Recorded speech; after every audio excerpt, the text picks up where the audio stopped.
लो immunity की वजह से कफ एंड कोल्ड होना is absolutely misnomer.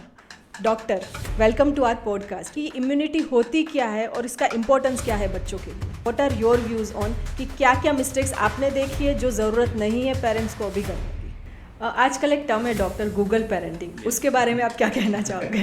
Google parenting and ChatGPT parenting. Fever, cough and cold is not a sign of low immunity. Many times ऐसा होता है कि 4 बजे बुखार आया तो 5 बजे पेशेंट मेरी कैबिन में है। Fever is not enemy, fever is a friend.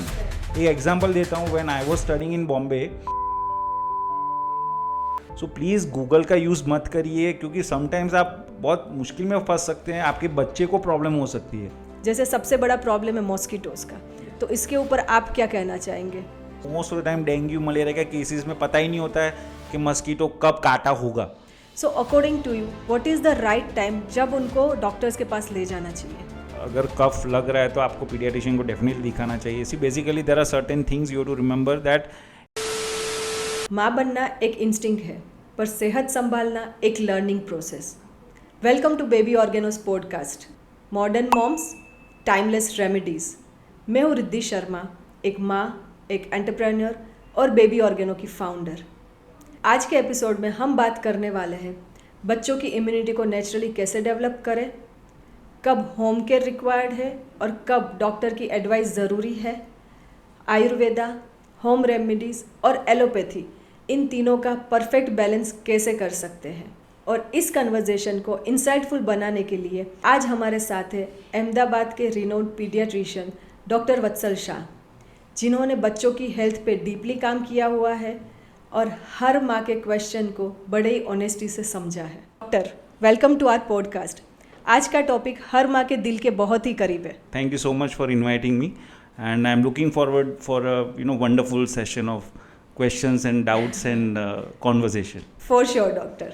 सो हम स्टार्ट करते हैं सबसे पहले, क्योंकि आज का टॉपिक है इम्यूनिटी को लेके। Okay. तो चले हम आपसे ही जानते हैं कि इम्यूनिटी होती क्या है और इसका इम्पोर्टेंस क्या है बच्चों के लिए।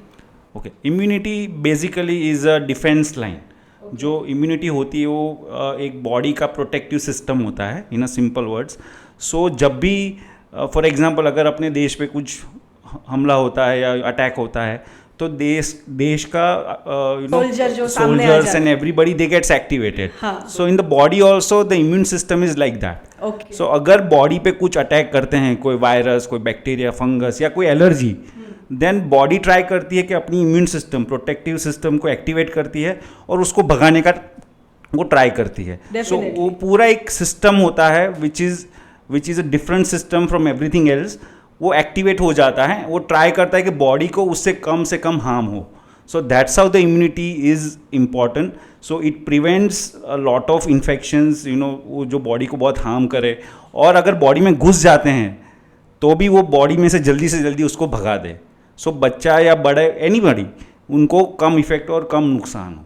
डेफिनेटली। सो हम कह सकते हैं कि इम्यूनिटी जो है वो हमारे बॉडी के सोल्जर्स है। Definitely immunity is the first line of the defence, is the only defence we have, और वो बर्थ से ही होती है। And throughout the life हमारी इम्यूनिटी धीरे धीरे डेवलप होती है। सो हम ये कह सकते हैं कि बच्चा जब पैदा होता है तो उसकी इम्यूनिटी सबसे कम होती है, और जैसे बच्चा बड़ा होता है और जब वो यंग होता है, देन अडल्ट होता है, तब जाके इम्यूनिटी फुल्ली डेवलप होती है। दैट्स वाई हम लोग कई बार ये देखते हैं कि बच्चे बहुत ज़्यादा बार बीमार होते हैं, और बड़े होते हैं तो फिर वो बीमारियाँ कम हो जाती है, बिकॉज उनकी बॉडी की इम्यून सिस्टम वो समझ लेती है कि कैसे इस बैक्टीरिया, कैसे इस वायरस से फाइट करना है। So that's how the immune system develop over the period of time. It does not happen on the day one, it happens over a period of time, और वो डेवलप होती रहती है। तो it is a natural process जो धीरे धीरे develop होता है। कोई भी ओवरनाइट प्रोसेस नहीं है जिससे इम्यूनिटी डेवलप हो सकती है। डेफिनेटली, काफ़ी सही कहा आपने। ज़्यादातर पेरेंट्स बहुत डर जाते हैं कि बच्चे को हम और ज़्यादा प्रोटेक्टेड रखते, हम उसको बार बार सैनिटाइज करेंगे, 2-3 बार दिन में नहलाएंगे, हम उसको नीचे खेलने नहीं जाने देंगे, धूल मिट्टी को टच नहीं करने देंगे, पेड़ पौधों को टच नहीं करने देंगे। उनको लगता है कि ये सारी चीज़ों से उनकी इम्यूनिटी स्ट्रांग होती है। तो आपकी क्या राय है इसके ऊपर? सी, इम्यूनिटी स्ट्रांग करने के लिए ये सब करने की बिल्कुल ज़रूरत नहीं है। इम्यूनिटी स्ट्रांग करने के लिए the few things only works actually. एक होती है कि आप बच्चे को हेल्दी खाना दीजिए, दूसरी चीज़ बच्चे को वैक्सीनेशन टाइम पे दिलवाइए, तीसरी चीज़ बच्चे का ब्रेन डेवलप हो वैसी एक्टिविटीज़ में उसको पार्टिसिपेट करिए। सो आप अगर बच्चे को समझते हैं कि बच्चे को अगर मैं बाहर नहीं जाने दूंगा या जाने दूंगी एंड बच्चा बीमार ही नहीं होगा, तो वो एक्चुअली बहुत रॉन्ग काइंड ऑफ प्रैक्टिस है। बच्चों को नेचुरल इम्यूनिटी भी एक्वायर करनी चाहिए। जैसे अगर बच्चा बाहर जाता है तो बाहर के वर्ल्ड को एक्सपोज होता है, बाहर के बैक्टीरिया वायरस लोगों से एक्सपोज होता है, तो बच्चे के अंदर वो जब वायरस जाते हैं बैक्टीरिया जाते हैं तो बॉडी की इम्यून सिस्टम उनकी डेवलप होती है। वो समझते हैं कि अच्छा ये बैक्टीरिया आया है तो उससे हम ऐसे फाइट करना है। सो नेक्स्ट टाइम अगर वो बैक्टीरिया या वायरस आता है तो उसी तरह उसको पता होता है कि कैसे फाइट करना है। यस, सो वो बहुत इफेक्टिवली वो फाइट ऑफ करता है। सो एक्सपोजर तो कभी भी होना ही है। आप बचपन में नहीं करेंगे तो बड़े होके भी वो बाहर तो जाएंगे ही जाएंगे, स्कूल जाएंगे, कॉलेज जाएंगे, जॉब करेंगे, व्हाटएवर। तो आप बॉडी की इम्यून सिस्टम को डेवलप कराना है। सो चाइल्डहुड में बच्चे बीमार होते हैं, बट एक्चुअली उसका एक सटल एडवांटेज ये होता है कि उनकी इम्यून सिस्टम डेवलप हो रही है धीरे धीरे। So if I ask you, आपका you have a son right, so आपका बेटा जब छोटा था तब कितना बीमार होता था? अभी भी वो ही 7 year old, सो बहुत बीमार होता है। आप साल में कितनी बार बीमार होते हो? हार्डली 1-2 बार मैक्सिमम, बिकॉज आपकी बॉडी की इम्यून सिस्टम डेवलप हो चुकी है। So if you ask your mother और योर फादर, आप जब छोटे थे तब आप बहुत बीमार हो चुके हैं। सो आपने अपना कोटा खत्म कर लिया है। सो हमारे सोल्जर्स रेडी है हर they are all ready. So same here आपका बच्चा जो एयर ब्रीथ करता है और आप जो ब्रीथ करते हो, तो उसको शायद इन्फेक्शन हो सकता है लेकिन आपको नहीं होगा, बिकॉज आपकी बॉडी अभी रेडी हो गई है। सो सेम वे आपके बेटे की भी इम्यूनिटी अभी डेवलप हो गई है। So that's how the immune system develops. So please बाहर नहीं भेजना, एक्सपोज नहीं कराना, धूल मिट्टी में नहीं खेलने भेजना। It's absolutely wrong. As a paediatrician, as a parent myself, I never encourage that. I always tell them कि प्लीज़ अपने बच्चे को बाहर भेजो, बच्चे को गंदा होने दो, बच्चे को बारिश में गीले होने दो, स्विमिंग पूल में डाल दो। This all are exposures are required for the betterment of the child. नहीं, डेफिनेटली काफ़ी अच्छी बात कही आपने, क्योंकि पेरेंट्स काफ़ी डर जाते हैं कि दूसरे बच्चे को कुछ इन्फेक्शन हो गया होगा तो मेरे बच्चे को हो जाएगा, नीचे धूल में खेलने देंगे तो और ज़्यादा बीमार हो जाएगा। बट ये सारी चीज़ें उनके डेवलपमेंट के लिए भी इक्वली इम्पोर्टेंट है। Absolutely very good, yes. अच्छा, सो अब हम बात करते हैं आज के अभी के मौसम की। जैसे ही बारिश शुरू हो गई है, काफ़ी बार बच्चों को भीगना पसंद है। ठीक है, बारिश तो अच्छी चीज़, अच्छा वेदर है, अच्छा मौसम है, सबको अच्छा लगता है, बट उसके साथ बहुत सारे प्रॉब्लम्स लाते हैं। जैसे सबसे बड़ा प्रॉब्लम है मॉस्किटोज़ का। तो इसके ऊपर आप क्या कहना चाहेंगे? सो मॉनसून के आसपास का सीज़न, उसमें मस्कीटोज़ एक्टिवेट हो जाते हैं because of the water collection and आप गंदगी भी रहती है। सो मस्कीटोज़ एक्टिवेट हो जाते हैं। Mainly we are worried about dengue, malaria and chikungunya, which are mosquito borne viruses and parasite होते हैं जो मस्कीटो से फैलते हैं। ठीक है, लेकिन द मस्कीटो बाइट से बचने के लिए देर आर बहुत सारी दवाइयाँ, बहुत सारे वो अवेलेबल है कमर्शियली। बट आप if you ask me, the only few things which are actually very much 100%, almost 100% effective is कि आप अपने बच्चे को फुल स्लीव कपड़े पहनाइए। बच्चा जब सोता है तो नेट में सुलाइए। ठीक है, डेंगू एंड चिकनगुनिया के mosquitoes they are day biters. So most of the time we make a mistake कि हम दिन भर ऑल आउट ऐसा कुछ नहीं जलाते हैं और रात को ऑन करते हैं। सो एक्चुअली दिन में जलाइए। So you need protection during the day time to prevent dengue के वायरस ना फैले, इसके लिए। सेकेंडली, वाटर कलेक्शन अवॉइड करिए because this all mosquitoes are breed in clean water. So घर में वाटर कलेक्शन अवॉइड करिए। बकेट में अगर पानी है वो अवॉइड करिए। घर में इंडोर प्लांट्स है तो उसमें आप पानी ना भर के रखिए और अवॉइड करिए indoor plant all together. And repeatedly mosquito sprays आप स्प्रे कर सकते हैं। So these are the few things you can do actually to prevent mosquito bites and hence prevention of dengue, malaria and chikungunya. नहीं, ये तो सही है, prevention absolutely ज़रूरी है। But the second thing, as a mother, ये जो season चलती है तो हर एक मॉस्किटो को हम देखते रहते हैं कि ये कौन सा मॉस्किटो है। तो ऐसा कुछ स्पेसिफिकली आइडेंटिफिकेशन है जिससे हम आइडेंटिफाई कर सकते हैं कि ये कौन से कौन सा मॉस्किटो है? ऐसे माइक्रोस्कोपिकली या ऐसे देख के तो कहना बहुत डिफिकल्ट होता है but we all are see India में मस्कीटोज कई बार पेशेंट्स आते हैं कि व्हेन वी डायग्नोज हैं कि डेंगू या हुआ मलेरिया हुआ तो बोलते नहीं सर हमारे घर में मस्कीटो है ही नहीं. सो it is not possible. India में हर जगह मस्कीटोज़ है. आप कहीं पर भी क्लीनेस्ट ऑफ द हाउस जाइए तो भी मस्कीटोज़ मिल सकते हैं और अगर आप बस्ती में जाओ तो भी आपको मस्कीटोज़ मिल सकते हैं. सो वो आइडेंटिफाई करना बहुत पॉसिबल नहीं है. All we can do is we can prevent कि उनकी ब्रीडिंग को कम कर सकते हैं, अवॉइड कर सकते हैं.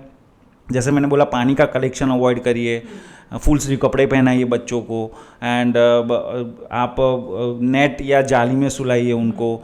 लाइट कलर के कपड़े पहनाइए because dark colour actually gets attracts mosquitoes more.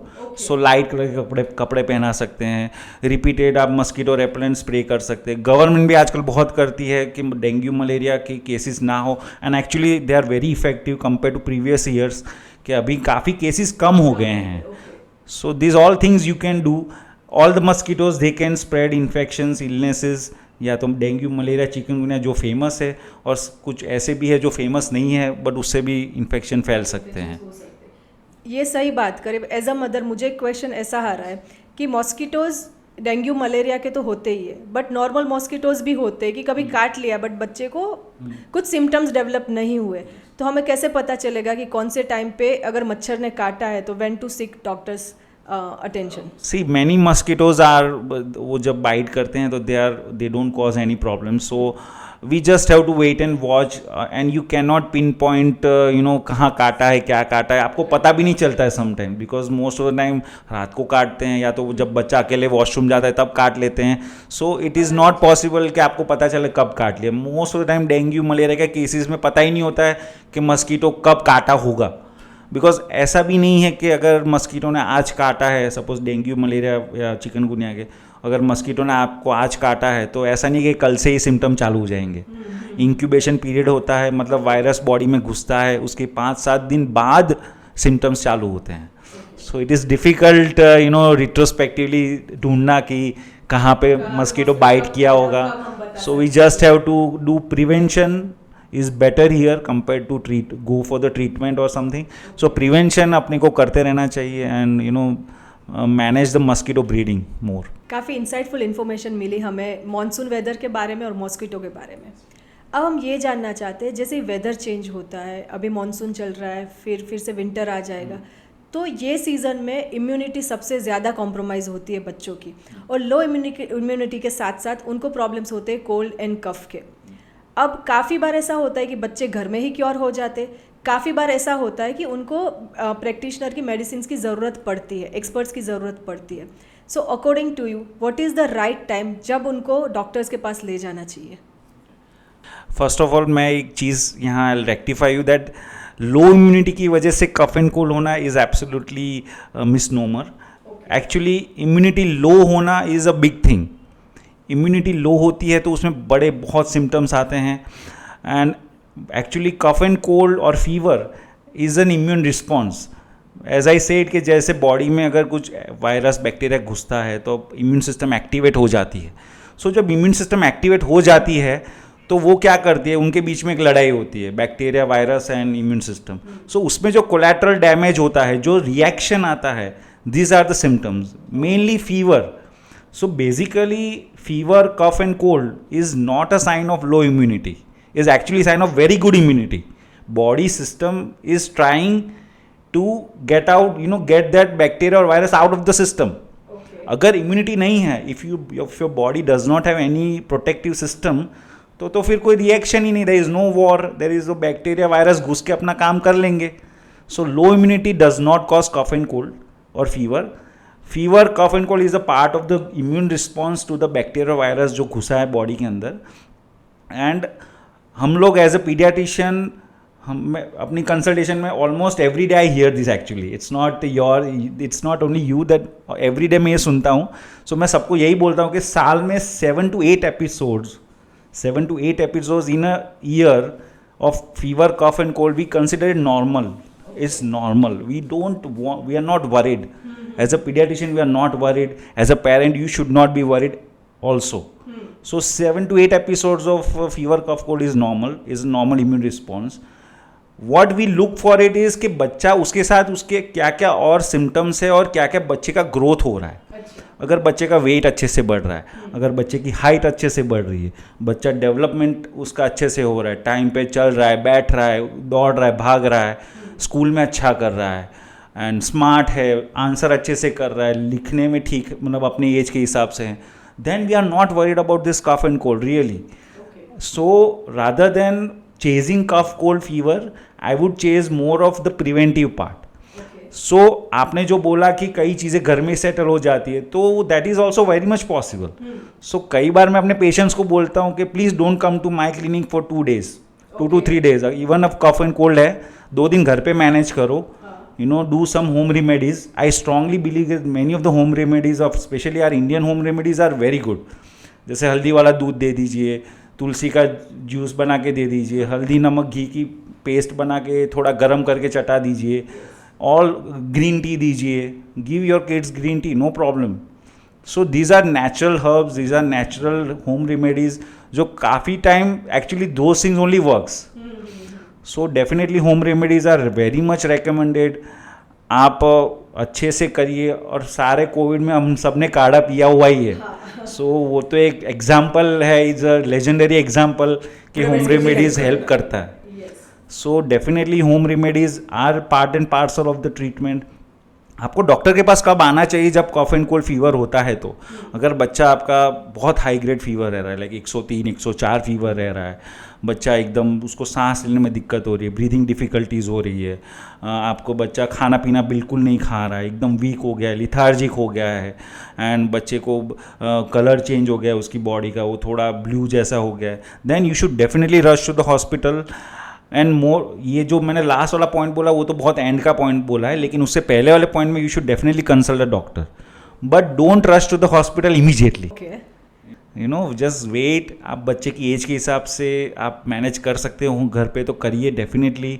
And definitely when ever you go for a regular paediatrician office visit और कंसल्टेशन, ये सारी चीज़ें भी डिस्कस करिए कि कब मेरे को आना चाहिए, when I should come to you. So as a parent what I understood is, अगर बच्चे को कोल्ड एंड कफ है बट बच्चा अच्छे से खेल रहा है, अच्छे से खाना खा रहा है, ना उसको कोई फीवर है या और कुछ चीज़ें नहीं है, तो हमें डॉक्टर के पास भाग के जाने की ज़रूरत नहीं है. हम होम रेमेडीज ट्राई कर सकते हैं जिससे से हम ये सारी चीज़ें कोल्ड एंड कफ कंट्रोल कर सकते हैं.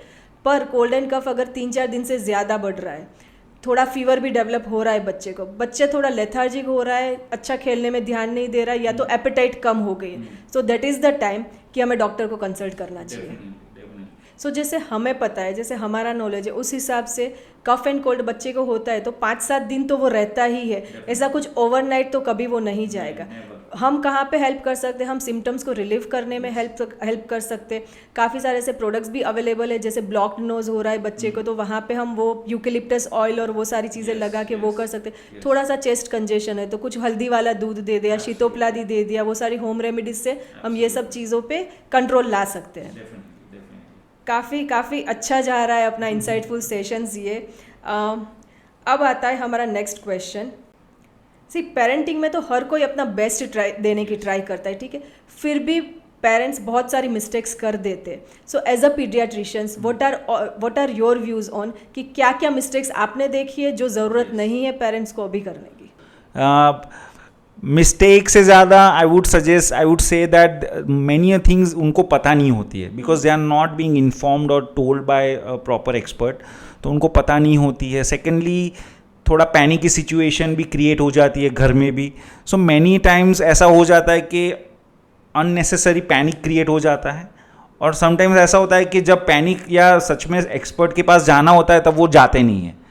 सो वो एक बड़ी चीज़ होती है. सो अगर मैं आपको एग्जांपल दूँ तो मेनी टाइम्स ऐसा होता है कि 4 बजे बुखार आया तो 5 बजे पेशेंट मेरी कैबिन में है, यू नो, सर 101 फीवर आ गया, you know. So I understand 101 fever, I believe you. So please, you have to understand that this is normal, this is expected. Okay. 101 fever आना is a symptom. So you don't have to rush to a pediatrician or doctor immediately. Okay. Because कई बार ऐसा होता है कि भाई आज fever आया तो आज के दिन से फीवर ही रहेगा. अभी फीवर ड्यू टू व्हाट? सर्दी खांसी है, लूज मोशन वॉमिटिंग, डायरिया है, डेंगू है, मलेरिया है, क्या है. सो वो सिम्टम्स कई बार नेक्स्ट डे या उसके नेक्स्ट डे आता है. So we have to give time for the symptoms sometimes to develop. तब हमको पता चलता है कि okay we can pinpoint कि नहीं ये उसको ये है.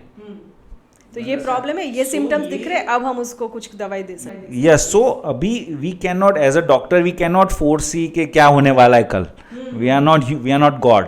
हमको नहीं पता है कि कल उसको ये होगा या ये होगा. So we have to understand कि अगर बच्चे को 101 फीवर आया है तो you don't have to come immediately to the hospital. हाँ, जो रेड फ्लैग साइंस मैंने बताया उसमें से अगर कुछ है, तो बच्चा बेहोश हो गया है, उल्टियाँ बहुत हो रहा है, बहुत लिथार्जिक हो गया है, then you should definitely come to the hospital. लेकिन अगर बच्चा हंस खेल कूद रहा है, आपने बुखार की दवाई दी है लेकिन और बुखार उतर भी गया है, तो you just have to manage at home for at least 1 or 2 days and observe the child. Hydrate करिए बच्चे को, अच्छे से घर का खाना दीजिए, एंड मैंने उसका यूरिन कैसे कर रहा है, उसका ओवरऑल एक्टिविटी लेवल कैसा है वो मैनेज करिए. उसके बाद भी अगर फीवर रह रहा है तो then you consult a doctor. Then you just consult a doctor. then till then you manage at home. Okay. You're after certain age, and this I am saying after once the kid is around more than 2 to 3 years of age. Less than 2 years, yes, I would like to see the child probably in a day or so.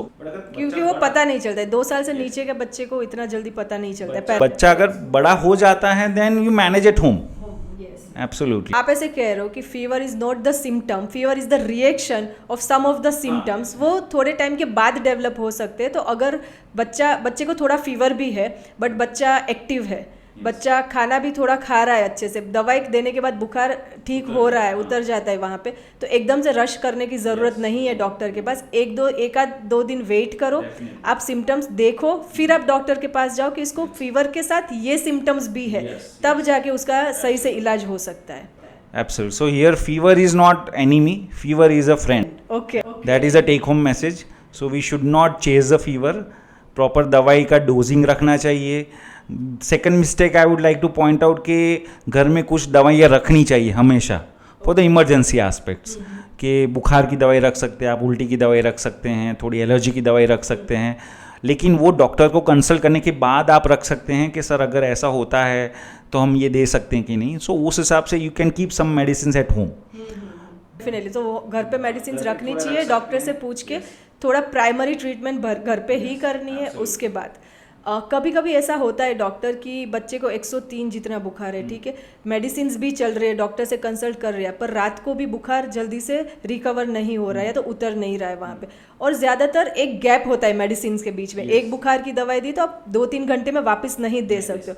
So what are the other things जिससे हम बुखार को, temperature को कम कर सकते हैं, body temperature? Basically paracetamol is the first line of medicine for the fever. जो paracetamol के बहुत सारे ब्रांड होते हैं, वो एक फर्स्ट लाइन ऑफ मेडिकेशन होता है. अगर जब भी जितना भी बुखार आए you must give paracetamol only. We strongly recommend only paracetamol as a first line of medicine. उसके बाद भी अगर बुखार कम नहीं हो रहा है तो बच्चे को आप स्पंज कर सकते हैं पूरी बॉडी. प्लीज़ सिर्फ फोरहेड पे पट्टी नहीं रखना है. That does not work. It works only in films. You have to sponge the whole body. You have to sponge the whole body. और अगर पॉसिबल है तो बच्चे को थोड़ा एक क्विक बकेट वो डाल दीजिए, तो बच्चे का टेम्परेचर फटाक से डाउन हो जाएगा एंड बच्चा उसमें 1 या 2 डिग्री में डेफिनेटली उसमें फ़र्क आ जाएगा. उसके बाद भी अगर फीवर कम नहीं हो रहा है then you should contact to your doctor immediately कि व्हाट टू डू नेक्स्ट. तो इसमें फिर ये भी मिथ है, या तो फिर ये हमने देखा हुआ है कि ठंडे पानी से नहलाना है बच्चे को क्योंकि ऑलरेडी बुखार तो है बच्चे को. सो जो रेगुलर टेम्परेचर वाला water, okay, regular tap water जो रेगुलर टेम्परेचर पे जो रहता है उससे ही करना है, कोई ठंडे से ज़्यादा नहीं करना. No, some people recommend salt water, but honestly we have not seen enough studies के वो उसको सपोर्ट करे. नॉर्मल टैप वाटर से या तो पट्टी कर दो पूरी बॉडी पे, स्पॉन्ज कर दो तो भी ठीक है. अगर बच्चा थोड़ा एक्टिव है तो नहला भी दो आप नॉर्मल टैप वाटर से टू रेगुलेट द टेम्परेचर वहाँ पे. Okay, very nice. आजकल एक टर्म है डॉक्टर, गूगल पेरेंटिंग, उसके बारे में आप क्या कहना चाहोगे? Google parenting and ChatGPT parenting, वो एक और एडिशन कर देना चाहिए. सो गूगल इज़ डेफिनेटली अपना फ्रेंड है, सबका फ्रेंड है, लेकिन पीपल स्पेशली पेरेंट्स बहुत यूज़ करते हैं आजकल.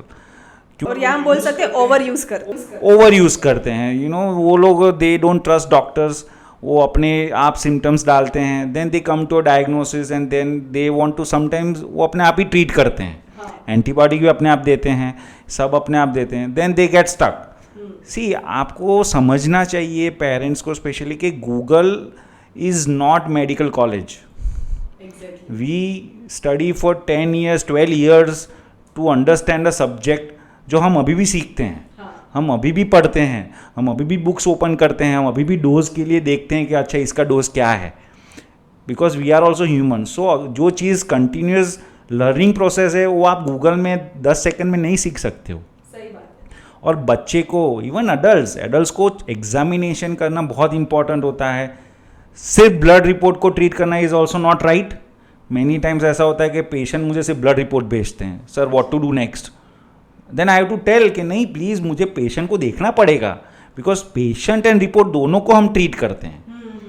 कई बार ऐसा होता है कि पेशेंट एकदम मस्त होता है लेकिन ब्लड रिपोर्ट ख़राब होती है, बहुत अबनॉर्मल होती है, तो उसका अप्रोच अलग होता है। समटाइम्स पेशेंट की हालत बहुत ख़राब होती है और रिपोर्ट एकदम नॉर्मल होते हैं, सो उस टाइम पे हमारा अप्रोच अलग होता है। So we have to see and balance, और वो सिर्फ एक डॉक्टर या एक्सपर्ट ही कर सकते हैं। सो प्लीज़ गूगल का यूज़ मत करिए, क्योंकि समटाइम्स आप बहुत मुश्किल में फंस सकते हैं, आपके बच्चे को प्रॉब्लम हो सकती है। एक एग्जांपल देता हूँ, when I was studying in Bombay, तो वहाँ पे हमारे सर को एक बार रात को 2:30 बजे फ़ोन आया किसी उनके पेशेंट का, कि बोला कि सर मेरे बच्चे को कोलिक है, चूक है, तो कौन सी दवाई दे।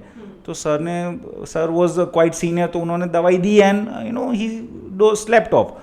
फिर 2 घंटे बाद बच्चा इमरजेंसी में आया एंड बच्चे का फिर पता चला डायग्नोसिस करने के बाद कि बच्चे का इंटेस्टाइन ट्विस्ट हो गया था एंड बच्चे को सर्जरी की ज़रूरत पड़ी। जब हमने वापस फादर को हिस्ट्री पूछी तो हिस्ट्री में पता चला कि बच्चा लास्ट 4 hours 5 hours से रो ही रहा था कंटिन्यूसली। सो फादर ने सोचा कि रात को कहाँ जाएंगे, क्या करेंगे, तो उसने उन्होंने गूगल में सिम्टम डाले एंड फर्स्ट सिम्टम आया कोलिक।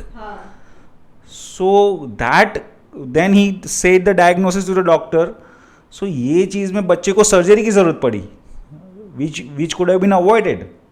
बहुत राइट टाइम पे पता चल गया होता। यस, तो राइट टाइम पे अगर पता चल जाता तो वो शायद कंजर्वेटिव अप्रोच से भी हो सकता था। तो ये चीज़ है कि आप अपना we are living in a metro city nowadays. हर जगह मेडिकल सर्विस अवेलेबल होती है, हर सिटी में 24/7 डॉक्टर्स अवेलेबल रहते हैं। सो प्लीज़ गूगल से ज़्यादा आप डॉक्टर की एडवाइस लीजिए, एंड अगर आपको सेकंड ओपिनियन लेना है तो या तो उसी लेवल के डॉक्टर के पास जाइए या उससे भी ज़्यादा सीनियर या एक्सपर्ट लेवल पे जाइए।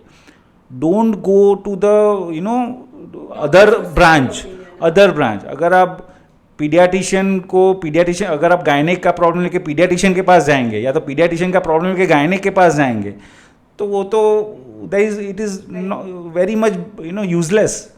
सो please don't do that, don't use Google और chat GPT, please don't harm your kids, और डॉक्टर की एडवाइस लीजिए, हाँ एक्सपर्ट की एडवाइस लीजिए।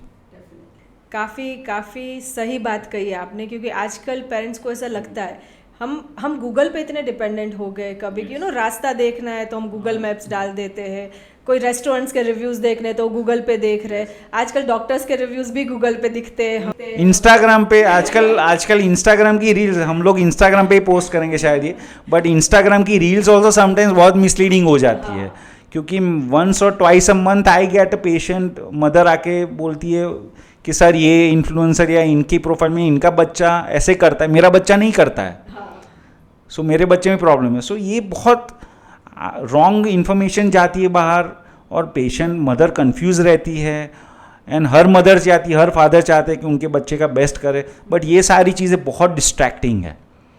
And at the end of the day हमको बच्चे को बेसिक चीज़ें ही देनी है और बेसिक चीज़ें प्रोवाइड करनी है।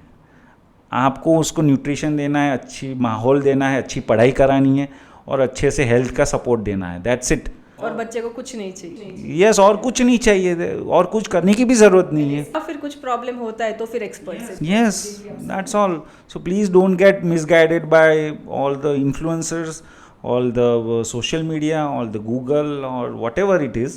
Please don't treat your kids on your own. No, definitely काफ़ी insightful information रही है ये। अब जैसे हम बात कर रहे थे इसके अगले क्वेश्चंस में कि when to make the balance between home remedies, Ayurveda या तो एलोपैथी या तो कब एक्सपर्ट्स की सलाह लेनी। तो आपकी लाइफ में कभी ऐसे केसेस आए जहाँ पे आपने आयुर्वेदा की हेल्प लेके और एलोपैथी की हेल्प लेके आपने पेशेंट को क्योर किया हो? यस, आयुर्वेदा अपने देश का सबसे पुराना वो है, इंडियन कल्चर है वो। It is proven beyond doubt कि आयुर्वेदा हेल्प करती है, स्पेशली प्रिवेंशन में बहुत हेल्प करती है। So definitely as a allopathy doctor myself, हम भी many times we also suggest patients कि आप थोड़ा होम रेमेडीज़ करिए। और बेसिकली सारे home remedies are Ayurveda suggestions only. जैसे आप हल्दी देते हैं, जैसे आप सीतोपलादी आप बोल रहे हैं, या तो काढ़ा जो बहुत फेमस हुआ था तुलसी के पत्ते का जूस, वो सारे they are all Ayurveda. So definitely I encourage patients to go to the natural therapy also, natural like this, and plus symptomatic therapy with the allopathy medicines. So definitely balance is important. We don't मैं because मुझे आयुर्वेद का knowledge नहीं है, सो मैं ज़्यादा comment नहीं करता हूँ। लेकिन मुझे जितना नॉलेज या जो मैंने अपने कलीग या फ्रेंड से पूछा है या आपसे जो डिस्कशन हुआ है, so I definitely encourage to go to a proper person and proper guidance लीजिए, and then you can definitely balance both the things. Definitely. So I think guidance is very much important कि आप किसकी सलाह लेके क्या कर रहे हो यहाँ पे। If your experts are saying कि नहीं आपको ये चीज़ करनी चाहिए, आप डेफिनेटली करो। अगर आपको गूगल बता रहे चीज़ें करनी चाहिए, नहीं करना है, वहाँ पे ऐसा कुछ केस है जहाँ पे आपने दोनों रेमेडीज़ को लेके पेशेंट्स को एडवाइस दी है? नहीं, ऐसे ज़रूरत नहीं पड़ी है। बेसिकली आयुर्वेदा प्रिवेंशन में ज़्यादा हेल्प करती है। सो कई बार रिपीटेड कफ एंड कोल्ड रहता है तो हम लोग बोलते हैं कि आप हल्दी वाला दूध दीजिए रेगुलरली, तुलसी का जूस दीजिए। सो एंड सारे वो यूकेलिप्टस ऑयल, अगर रिपीटेड कोल्ड रहता है, नोज ब्लॉक रहता है, तो वो यूज़ कर सकते हैं। So these all are definitely recommendation from I think all the paediatricians. There is nothing like we don't draw line कि ये नहीं बोलना है, नहीं, हम बोलते हैं, हम लोग डेफिनेटली सजेस्ट करते हैं एंड पेशेंट्स फॉलो करते हैं। हम लोग खुद घर पे फॉलो करते हैं। सो उसमें कुछ वो नहीं, अगर जो भी हेल्प करता है and if it is recommended है, वो पता है कि वो हेल्प करता ही है, तो डेफिनेटली यूज़ करना। नेचुरल है तो वही है। अगर कुछ प्रॉब्लम आती है then you contact your doctor immediately, definitely. काफ़ी अच्छा डिस्कशंस रहा अभी तक का हमारा। आई थिंक हमारे व्यूअर्स को भी काफ़ी सारे क्वेश्चंस होंगे, बट काफ़ी सारी इन्फॉर्मेशंस भी मिली है। अब मैं आपके साथ एक रैपिड फायर करना चाहूँगी। यहाँ पे हम डिस्कशंस करेंगे अबाउट बस्टिंग द मिथ। काफ़ी सारे मिथ्स हैं जो पेरेंट्स के दिमाग में बैठे हुए होते हैं। So as a doctor, as a expert, हम आपसे सुनना चाहेंगे कि वो मिथ है कि वो सही चीज़ है, और आपका व्यू जानना चाहेंगे। Yes. So very first thing is about antibiotics doctor की एडवाइस के बिना भी ले सकते हैं? नहीं, एंटीबायोटिक्स एंटीबायोटिक्स कभी भी डॉक्टर की एडवाइस के बिना नहीं लेना चाहिए। बिकॉज अडल्ट हो या बच्चे, एंटीबायोटिक इज़ अ कोर्स, और वो antibiotic antibiotic is a special force. If we have a defence system है अपने पास, तो अपने antibiotic is like nuclear bomb. So we just don't go and supply nuclear bomb all the time. When it is required, definitely we should give antibiotics. But वो सिर्फ एक doctor decide कर सकता है कि देना है कि नहीं देना है। सो डॉक्टर डिसाइड करता है, बहुत सारे क्राइटेरिया होते हैं कि एंटीबायोटिक की ज़रूरत है या नहीं है। Then only doctor will prescribe. So don't give antibiotic on your own. आप अपने आप एंटीबायोटिक मत दीजिए, and antibiotic without consulting a doctor मत दीजिए। बिकॉज एट द एंड आप गलत एंटीबायोटिक देंगे, गलत डोज में एंटीबायोटिक देंगे, और गलत टाइम के लिए एंटीबायोटिक देंगे। थर्डली, अगर एक डॉक्टर एंटीबायोटिक प्रिस्क्राइब कर रहा है तो प्लीज़ पूरा कोर्स ख़त्म करिए। थोड़ा 5 दिन की दवाई लिखी है लेकिन 2 दिन में सही हो गया तो आप ख़त्म बंद कर देते हैं, वो भी एक गलत प्रैक्टिस है, तो वो भी आपको अवॉइड करना है। You have to finish the course because it is recommended in that way. कभी ऐसा भी होता है कि लास्ट टाइम यही सिम्टम्स है, डॉक्टर ने एंटीबायोटिक्स दी थी, अभी क्या ज़रूरत है जाने की, वही सिम्टम्स तो दिख रहे हैं। नहीं, ऐसा नहीं होता। वैसा नहीं होता, हर बार जो भी सिम्टम्स है भले ही डॉक्टर सेम दवाई बाद में भी प्रिस्क्राइब करे, but only the expert can prescribe. हम खाना रोज़ बनाते हैं, राइट? हमने 4 दिन पहले रोटी बनाई थी तो आज भी वही खा ले, ऐसा तो नहीं होता है। सो वो हर चीज़ हर बार अलग प्रेजेंटेशन हो सकता है, भले सिम्टम सेम होता है लेकिन अंडरलाइंग प्रॉब्लम अलग हो सकते हैं, वो एक डॉक्टर ही देखेगा, डिसाइड करेगा। सो please don't repeat the same course of antibiotics, specially antibiotics. बाकी कुछ मेडिसिन जैसे बुखार है, वॉमिट की दवाई है, पेट दर्द, वो आप अपने से डॉक्टर के कंसल्ट करके आप अपने से दे सकते हैं। सेफ स्टोर रख सकते हैं घर में एंड वो दे सकते हैं यहाँ पे। एक और क्वेश्चन है, हर फीवर डेंजरस ही होता है? No, fever I said earlier also, fever is not our enemy, fever is a friend. fever हमको बहुत सारी इन्फॉर्मेशन देता है। कौन से फीवर डेंजरस है, I would stress on that, कि अगर बुखार 103 104 के ऊपर रहता है, बुखार के साथ अगर बच्चा बेहोश हो जाता है, बुखार के साथ बच्चे को खींच आ जाती है, आंकड़ी बोलते हैं जैसे कन्वल्जन्स आ जाती है, बच्चा बहुत उल्टियाँ करता है, then you should consult your doctor या नियर बाय हॉस्पिटल इमीडिएटली।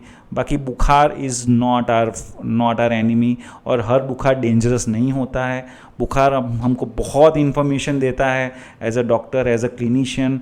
हम लोग बहुत सारी चीज़ डिसाइड करते हैं बुखार के कोर्स पे। ओके। डेंगू में अलग तरीके का कोर्स होता है बुखार का, टाइफाइड में अलग तरीके का कोर्स होता है बुखार का, मलेरिया में अलग होता है, वायरल इन्फेक्शन में अलग होता है।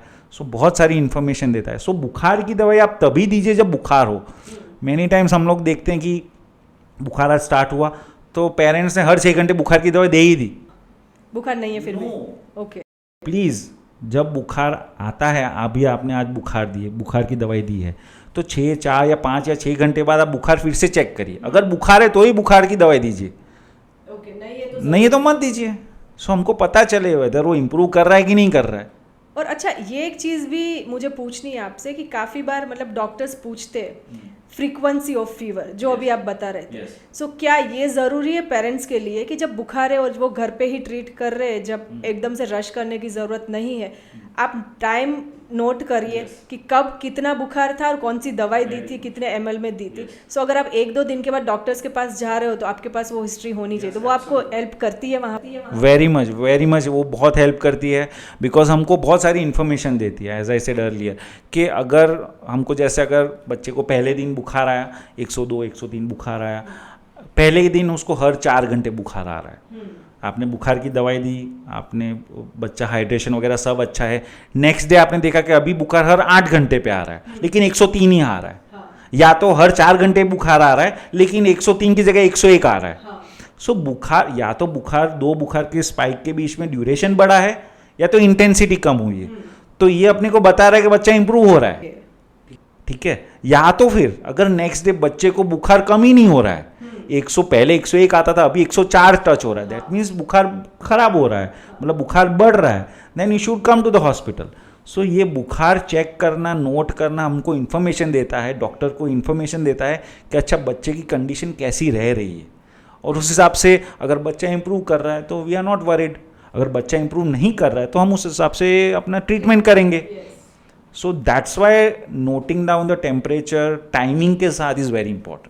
सो आई थिंक ये सब जो पेरेंट्स हमारा पॉडकास्ट सुन रहे हैं उनके लिए एक ज़रूरी इन्फॉर्मेशन है कि अगर बुखार आ रहा है, 1-2 दिन तक आप नहीं जा रहे डॉक्टर के पास, इतना सीवियर नहीं है, तो भी आप फ्रीक्वेंसी नोट कर दीजिए, टाइम कौन सी दवाई दे रहे हो, कितने टाइम पे दे रहे हो, और बुखार कौन से टेम्परेचर है, वो सारी चीज़ें नोट होनी चाहिए। तो 1-2 दिन के बाद आप जब जा रहे हो डॉक्टर के पास तो ये सारी इन्फॉर्मेशन लेके जाओ। सो उनके लिए भी हेल्पफुल रहेगा टू आइडेंटिफाई कि एग्जैक्टली क्या प्रॉब्लम है वहाँ पे। और ये वन चीज़ I would like to add is, ये सारी चीज़ें आप बच्चा अगर 2 साल के ऊपर होता है तभी करना है। अगर 2 साल या 1.5-2 साल से नीचे रहता है then you should consult doctor within a day, क्योंकि वो थोड़ा बहुत छोटा हो जाता है बच्चा, तो हमको doctors would like to see him immediately, probably in a day और सो। बट अगर बच्चा 2-3 साल से ऊपर है, manage at home at for 1 or 2 days आराम से। Definitely. So I think let's move to our next series of questions, जहाँ पे हमारे बेबी ऑर्गेनो के पेरेंट्स के बहुत सारे क्वेश्चन थे। जब हमने उन्हें बताया कि हमारे पास पीडियाट्रिशियंस आ रहे हैं जिनके साथ हम ये डिस्कशंस करने वाले, तो एज अ पेरेंट आपको पता ही है कितने सारे क्वेश्चंस आ जाते हैं, सारे क्वेश्चंस हम नहीं ले सकते, बट जो हमें इंपॉर्टेंट क्वेश्चंस लग रहे थे वो सारे हमने लिए हैं. सो हम एक वन बाय वन हम डिस्कस करेंगे, जिससे हमारे जो व्यूअर्स हैं उनको भी काफ़ी सीखने मिले. Very first question is, my child is very hyper active and also has a speech delay. Is there anything that may support speech and calmness? See, अगर बच्चा बहुत हाइपर एक्टिव है और स्पीच डिले हैं, then certain things, first of all आपको definitely paediatrician के पास जाना चाहिए असेसमेंट करने के लिए कि बच्चे का ग्रोथ वगैरह कैसा है, डेवलपमेंट कैसा है, वो दिखा देना चाहिए.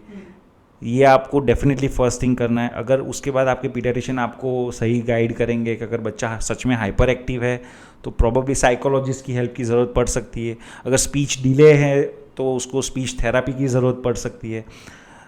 एट योर मदर साइड आप एज अ पेरेंट आपको कुछ चीज़ें कर सकते हैं, जैसे कि आप बच्चे का स्क्रीन टाइम बंद कर दीजिए. Screen time is a big problem. We have seen kids going backwards because of screen time.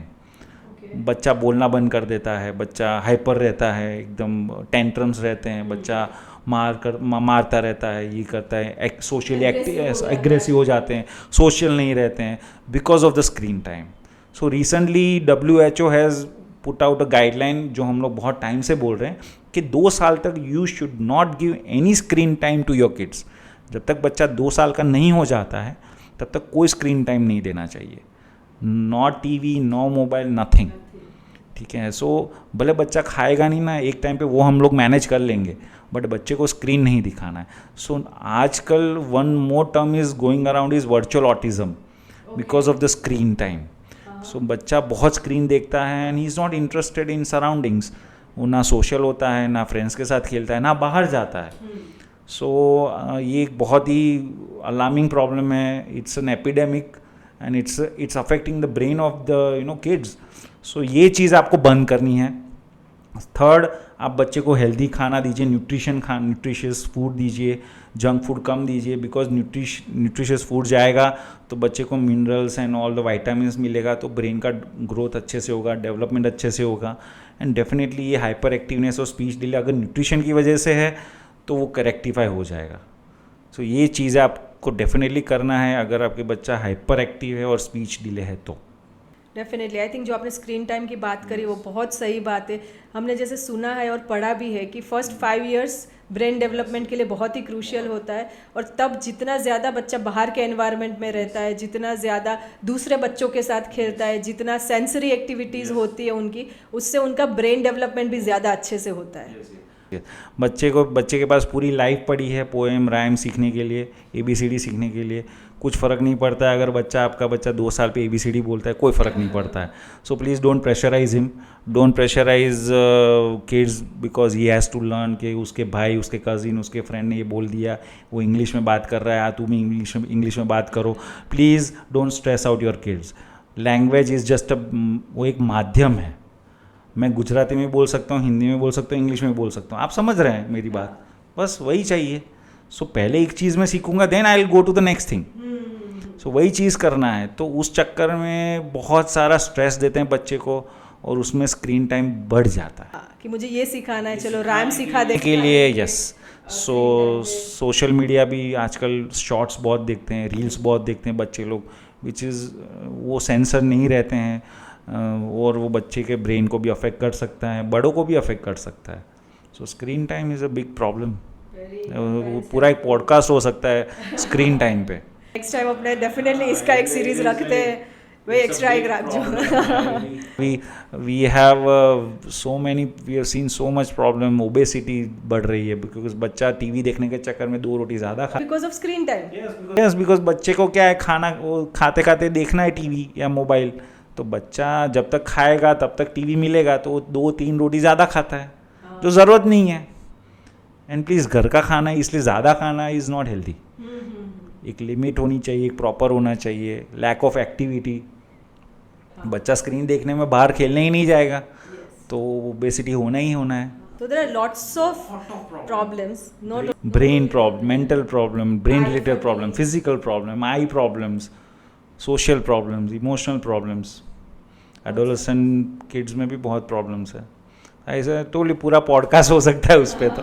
Definitely, but I think now parents are also no, उनको भी अवेयरनेस आ गई है, पेरेंट्स भी काफ़ी अब अवेयर हो गए कि काफ़ी हम कम करेंगे, बट जब एक्सपर्ट से सुनते हैं तब वो थोड़ा सा पेरेंट्स के ऊपर प्रेशर आता है कि हमें ये बंद करना पड़ेगा अब बच्चों के लिए, एंड वो प्रेशर सही है पेरेंट्स के ऊपर प्रेशर सही है it is very much problematic. बच्चा खाना नहीं खा रहा है इसलिए स्क्रीन दे रहे हैं, सो वो भी एक गलत। काफ़ी सारी बार यही चीज़ें होती हैं। हम लोग मार खा के ही बड़े हुए हैं, कौन सा स्क्रीन टाइम होता था वहाँ पे। सही बात है। Let's move to our next question. My baby is teething and it seems to be in discomfort. So जब टीथिंग फेज होता है बच्चों का, एक तो कब होता है टीथिंग फेज और स्पेसिफिकली कौन सी एज पे होता है, और ये जो अनकम्फर्टनेस होता है बच्चों को तब क्या करना चाहिए? सी बेसिकली टीथिंग, जो टीथ इरप्शन की प्रोसेस होती है अराउंड 10 मंथ्स के आसपास स्टार्ट होती है, बट बच्चा मुंह में उंगली डालना अराउंड 4 महीने के आसपास से स्टार्ट कर देता है। Okay. उसको हम लोग माउथिंग बोलते हैं।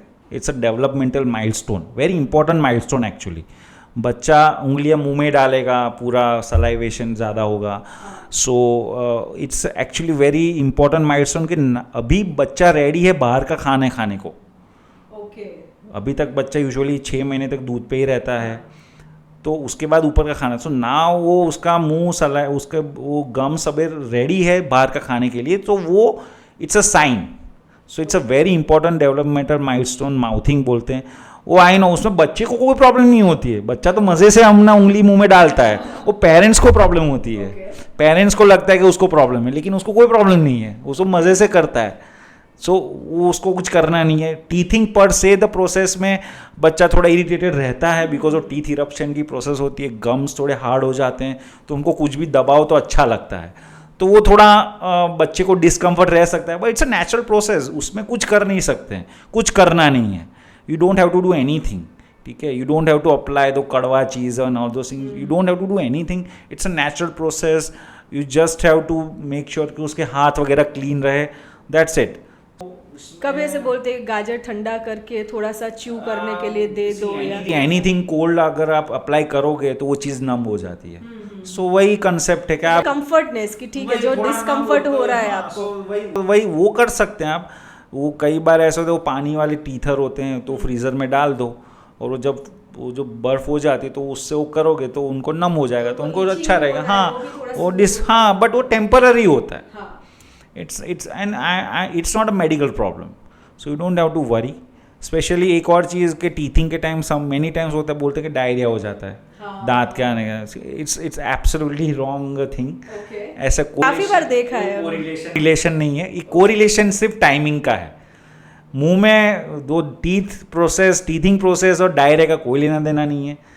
वो डायरिया होता है वायरल इन्फेक्शन की वजह से, वो अराउंड 1 ईयर के आसपास होता ही हर बच्चे को, बट वो टाइमिंग की वजह से उसको हम लोग वो बोल देते हैं कि टीथिंग की वजह से हो रहा है। कभी ऐसे भी हो सकता है कि जैसे बच्चा क्योंकि टीथिंग फेज होता है, तब बार बार कोई भी चीज़ वो मुंह में डालता रहता है। मैंने अपने बच्चे में भी वो देखा था, जो भी मिल रहा है उसको पकड़ के मुंह में डालो, उसकी वजह से chances of infection, stomach infection हो सकता है कभी। No, it has no relation.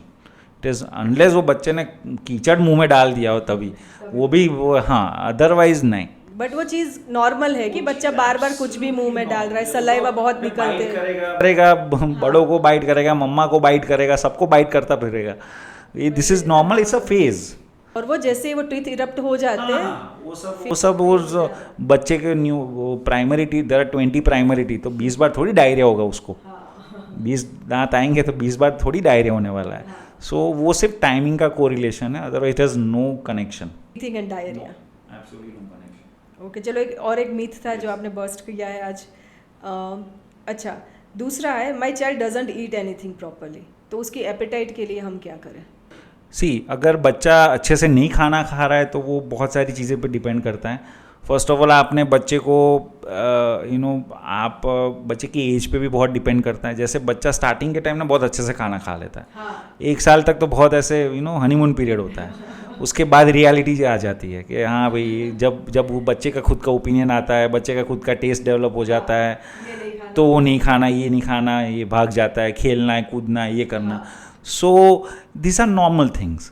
Food fussiness to some extent is okay, is acceptable, ठीक है। लेकिन आप अगर उसको फूड फसीनेस को आप कितना वो आप क्या बोलते हैं, आप उसको एंकरेज करो, मतलब आप कितना उसको वो इम्पोर्टेंस दे रहे हो, तो उसकी वजह से बच्चा कई बार इरिटेट हो जाता है। खाना should be a fun, should be enjoyable. खाना काम नहीं होना चाहिए बच्चे के लिए। बच्चा शुड एन्जॉय हिज फूड। आपने काम कर दिया, मुंह में ठूस दिया, या आपने तो काम कर लिया, उसने एंजॉय नहीं किया, तो जो बच्चे को एंजॉय नहीं करे, बच्चा एंजॉय नहीं करेगा, वो नेक्स्ट टाइम नहीं करेगा। सीधा सीधा उनका हिसाब है। So we have to make sure कि बच्चा एंजॉय करे अपना खाना, बच्चा एंजॉय करे द होल प्रोसेस। आप उसको टाइम लगता है समटाइम्स उसकी रिदम को पकड़ने के लिए, उसको कौन सी चीज़ पसंद है, तो वो आपको थोड़ा पेशेंस रखना पड़ता है एंड थोड़ा डिसिप्लिन भी रखना पड़ता है, which start at 6 months of age. जब आप वीनिंग स्टार्ट करते हैं तब से ही अपन को डिसिप्लिन से उसको खाना इंट्रोड्यूस करना चाहिए। सो मैं अपने पेशेंट्स को हमेशा बोलता हूँ जो छोटे होते 6 महीने के नीचे, कि आप व्हेन द बच्चा इज 6 month ओल्ड, आप प्लीज़ मेरे पास आइए, तो आई विल एक्सप्लेन यू कि कैसे वीनिंग करना है, दूध कम करना है और खाना कैसे बनाना है, ताकि बच्चा आगे जाके फूड फसी ना हो। ठीक है। सेकेंडली, कई बार अपना choice of food is also important. आप ऐसा फूड चूज़ करते हैं जिसमें मिनरल्स या न्यूट्रिशन अच्छा नहीं होता है, तो बच्चे का फिर हीमोग्लोबिन शायद कम हो जाता है, तो उसमें आपका बच्चे का एपेटाइट कम हो जाता है। सो अगेन वो he goes into vicious cycle. बराबर है। फिर काफ़ी बार ऐसे होता है कि बच्चे थोड़ी थोड़ी देर में थोड़ा थोड़ा खाना खाते हैं, बट जो फुल मील होता है वो नहीं खाते। हाँ, वो भी we should not encourage. Meal होता है, बच्चे को अपन जैसे when we eat like breakfast, lunch, dinner, बच्चे को भी ऐसे ही खाना चाहिए। और तो 3 मील के अलावा क्या बच्चे को as a growing child initial phase में एटलीस्ट वो 4 से 5 मील तो जाना ही चाहिए। If I want to explain you in a 1 sentence, कि ग्रोइंग चाइल्ड को कम से कम दिन में 2 बार सब्जी, 1 बार फ्रूट, 1 बार रोटी या वीट, और 1 बार दाल राइस जाना चाहिए। दिस इज बेयर मिनिमम, ये तो होना ही चाहिए। बस ये आपको करना है, मैनेज करना है। में फिर सैलेड भी होगा, ककड़ी गाजर भी होगा, एंड देन नहीं, सैलड नहीं, सब्जी is a cook vegetables. We don't want to give salad वैलड नहीं करना है। We just want cook vegetables. Salad दे सकते हैं, ऐसा नहीं है, बट कुक वेजिटेबल्स, ठीक है, that is more important. We don't want to give raw vegetables, we want to give cook vegetables. ठीक है, उसमें ऑयल भी जाता है, मसाला भी जाता है, थोड़ा न्यूट्रिएंट्स उस हिसाब से भी जाता है, तो वो भी इंपॉर्टेंट है। टेस्ट भी डेवलप होता है, टेस्ट भी डेवलप होता है। We want to avoid junk food, we want to avoid मैदा, बिस्किट, फिर bread items, at least up to 5 years। 5 साल तक we don't want to give anything of those things. मैंने वैसे भी बच्चों को देखा हुआ है, जो पेरेंट्स कभी भी ब्रेड्स या तो ये पिज़्ज़ाज जब भी नहीं ऑफर कर रहे, बच्चे को पता नहीं है, तब तक टेस्ट ही डेवलप नहीं हो रहा है। टेस्ट डेवलप नहीं हो रहा तो बच्चा मांगता ही नहीं है। बट जब 2-3 साल का होता है ना बच्चा, वो सबसे इंपॉर्टेंट टाइम होता है, क्योंकि बच्चे को हर चीज़ें ट्राई करनी है। जो पेरेंट्स खा रहे हैं वो खाना है। अब तब टेस्ट अगर डेवलप हो गया बाहर के खाने का, तो फिर वही होता है, फजी ईटर, घर का खाना नहीं खाता है वहाँ पे। सो it is important for parents also कि जो भी इंट्रोड्यूस कर रहे हैं वो हेल्दी फूड इंट्रोड्यूस करें। बच्चा पेरेंट्स को ही देखेगा। अगर आप दिन में, आप हफ्ते में 2 बार पिज़्ज़ा खा रहे हो, तो वो इट इज़ अनफेयर कि उसको ना दे। ठीक है, सो आप parents have to change their lifestyle also. ठीक है, अगर पेरेंट्स खुद ही मोबाइल में घुसे रहेंगे, पेरेंट्स खुद हफ्ते में 2 बार पिज़्ज़ा खाएंगे, पेरेंट्स खुद अपना एक बेसिक हाइजीन मेंटेन नहीं करेंगे, तो बच्चा नहीं सीखेगा। बच्चे को क्या है, बच्चा तो वही करेगा जो मम्मा या पापा कर रहे हैं। Parents are their first teachers. अगर फादर स्मोक कर रहे हैं, फादर अल्कोहल ले रहे हैं, फादर बीड़ी सिगरेट पी रहे हैं, तो वो चीज़ बच्चा आगे जाके सीखने ही वाला है, उसको लगेगा ये कॉमन चीज़ है। So you have to set an example. आप हेल्दी खाइए, आप एक्सरसाइज करिए, आप बाहर जाइए, आप बुक्स पढ़िए, आप मोबाइल कम देखिए, then he will also follow you, for sure he will follow you. नहीं, सही बात है। मैं खुद का एग्जाम्पल बताती हूँ इसमें, कि काफ़ी बार ऐसे होता है कि पूरा दिन काम करके घर पे थक के जाते, फिर हम क्या करते हैं, अब मोबाइल करेंगे, टीवी करेंगे। ठीक है, तो मेरा भी पहले वही होता था। तो मेरा बेटा आके बाजू में बैठ के टीवी देखता था। कुछ भी मैं देख रही हूँ वो भी देखना है, बट बस I want to be with you, तो मम्मा के साथ करना है। मैंने थोड़ी सी हैबिट चेंज करी। बेड टाइम से पहले स्क्रीन टाइम बंद करके बुक्स टाइम चालू किया। तो जैसे मैं मेरी बुक्स पढ़ रही थी, वो तो उसको पता नहीं चल रहा था, खुद की बुक्स लेके आया, पढ़ने लग गया कि मम्मा के साथ मुझे भी बुक्स पढ़नी है। तो before bed time 30 minutes book time होता है हमारा। और उसके बाद मैंने भी देखा है कि जब स्क्रीन टाइम के बाद बच्चा सोता है वर्सेस जब रीडिंग करके या तो अच्छे थॉट्स के साथ बच्चा सोता है, तो उसकी नींद में भी काफ़ी डिफरेंस रहता है वहाँ पे। वो जब उठता है तब उसके नेचर में, इमोशंस में भी काफ़ी चेंजेस होते हैं. जब बुक्स पढ़ के उठता है सो के, तो एकदम हैप्पी रहता है, खुश रहता है. अगर स्क्रीन टाइम के बाद बच्चा उठा है, उठने के बाद भी चिड़चिड़ा रहता है. So I think as a parent you have said it right कि हमें एग्जाम्पल सेट करना है कि क्या करना चाहिए. Absolutely, we have to set an example for everything. आप कैसे बात करते हैं किसी के साथ, एल्डर्स के साथ, रिस्पेक्टफुल रहते हैं नहीं रहते हैं, गाड़ी चलाते टाइम आप कितनी गाली देते हैं, वो सब अपने को we have to mind our manners. Kids are silent observers. काफ़ी बार मैंने नोटिस किया है कि वो उसका ध्यान तो कहीं और होता है, बट हम क्या बातें कर रहे हैं उसको पता है. कि मम्मा आपने 2 महीने पहले पापा से ये बात करी थी, मुझे पता है. मुझे लग रहा है यार तू था कहाँ पे तब, तू तो फ्रेंड्स के साथ खेल रहा था, पर मैंने सुना था कि आप ऐसे बात कर रहे थे. So that is where parents have to be careful when they are around the kids, and directly और indirectly kids are noticing their parents. वो तो सही बात है वहाँ पे. या let's move to our last question. My baby is only 10 days old और उसको कफ हो गया है, तो उसके लिए हम क्या करें? 10 days old बेबी अगर कफ लग रहा है तो आपको पीडियाट्रिशियन को डेफिनेटली दिखाना चाहिए. See basically there are certain things you have to remember that every parent less than 6 months, ये मैं अपने सारे पेशेंट्स को भी बोलता हूँ, less than 6 months you have to report to the pediatrician if any health things comes ahead. कुछ भी हेल्थ का इश्यू आता है 6 महीने के नीचे वाले बच्चे को you have to show to the pediatrician. That's और कॉल पे भी नहीं, जाके बच्चे को दिखाना ही है. No video, nothing. You have to come to pediatrician. Pediatrician के पास जाइए, चेकअप करवाइए 6 months के नीचे, एंड स्पेशली 3 महीने के नीचे. यस, बिकॉज उसमें अगर बुखार भी आता है तो we take it very seriously. Okay, 3 महीने के नीचे. यस, लेस देन 3 months अगर बुखार भी आता है हम लोग सीरियसली लेते हैं, हम लोग नज़र रखते हैं कि क्यों आया बुखार, बिकॉज नहीं आना चाहिए. ठीक है, अगर आया है तो क्यों आया है वो हम देखते हैं. सो अगर 10 दिन के बच्चे को कफ लग रहा है तो आप अपने बच्चे पीडियाट्रिशियन के पास जाइए, चेकअप कराइए. मोस्ट लाइकली कई बार ऐसा होता है कि बच्चे का नाक बंद होता है. नाक बंद होता है इसलिए क्या होता है कि उनको कंडक्टेड साउंड सुनाई देते हैं, चेस्ट पे ऐसे साउंड सुनाई देते हैं, क्योंकि उनकी चेस्ट की साइज़ बहुत कम होती है. तो वो ऐसे हाथ रखते हैं ना तो अपने को लगता है उनका कफ, बट वो कफ नहीं होता है, सिर्फ नाक बंद होता है, उसकी वजह से होता है. सेकेंडली जब वो दूध स्वॉलो करते हैं तब भी गार्गलिंग साउंड्स फील होते हैं, तो that is also normal. So but ये चीज़ मैंने बोला टच करके, एग्जामिन करके ही experts and doctors can decide कि नॉर्मल है कि नहीं. And only paediatrician, not even general physician और जनरल प्रैक्टिशनर. पीडियाट्रिशियंस को ही दिखाना है वहाँ पे, एंड दे विल डिसाइड. अगर नॉर्मल भी है तो भी ठीक है, फिर से हो रहा है तो भी पीडियाट्रिशियंस को ही दिखाना है वहाँ पे. They can not treat small kids, younger kids at their own, नहीं करना है वो. Very very nice. आज का सेशन काफ़ी प्रैक्टिकल था, काफ़ी इन्फॉर्मेटिव था, काफ़ी सारे क्वेश्चंस के आंसर मिले. एज अ मदर मुझे इतने सारे क्वेश्चंस थे, हमारे व्यूअर्स को, हमारे बेबी ऑर्गेनो के कस्टमर्स को इतने सारे क्वेश्चंस थे. यहाँ पे काफ़ी बैलेंस्ड पता चला कि यहाँ पे होम रेमेडीज़ को, घर के नुस्खे को हमें कैसे यूज़ करना है, कब हमें स्पेसिफिकली एक्सपर्ट्स को, पीडियाट्रिशियंस को दिखाना है बच्चों को, how to take care of our kids, parenting mistakes क्या होती है, कब हमें गूगल पेरेंट नहीं बनना है यहाँ पे. एंड काफ़ी सारी इंसाइटफुल सेशन रहा है, हमें इन्फॉर्मेशन मिली है. So I would like to really thank you doctor for coming here, taking out your time और हमारे सारे व्यूअर्स को एजुकेट करने के लिए. It's most thank you so much for inviting me, and it was really nice conversation. एक बार एक होता है कि you have to one on one patient के साथ बात करना is always better definitely, but we cannot reach everywhere. So through this medium, if I can reach to few parents and they see and they change their lifestyle or their parenting thing, and it's a win situation for us. So I'm very happy and thank you so much for inviting me. Thank you so much.